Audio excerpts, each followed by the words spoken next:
Hi friends, మా అమ్మ ఇప్పుడు మోస్ చేపకి తోలు తీస్తుంది. ఫస్ట్ టైం, ఇంకా ఎవరు తీయలేదంట, ఫస్ట్ టైం తీస్తుంది. ఒకసారి చూడండి మీరే. మోస్ చేపలకు తోలు తీసిన వాళ్ళు ఎవరైనా ఉంటే చెప్పండి నాకు. కామెంట్ బాక్స్లో మాట్లాడుకుందాం మనం. చూసారా, మోసులకి ఈ విధంగా తోలు ఎవరైనా తీస్తారా? నాకు తోలు అంటే నచ్చదు చేపలకి, అదిగో అందుకని చెప్పి నేను ఫ్రెష్గా అనేది తీసేసేస్తా.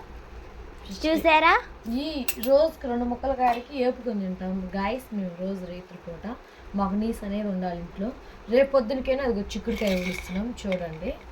ఇది రేపు పొద్దునకి అంటే పొద్దున మార్నింగ్ లేసి పనికి వెళ్ళిపోవాలి కదా, పిల్లలు స్కూల్ పంపించుకోవాలి, స్కూల్కి వెళ్ళాలి కదా. అందుకని మేము మటుకి ఈ చేపలు మోస్ చేపలకి మోస్ చేపలకి మేము ఈ తర్వాత ఇంకో పెద్ద వీడియో పెడుతుంది, దాంట్లో చూడండి మొత్తం. సరేనా, బాయ్.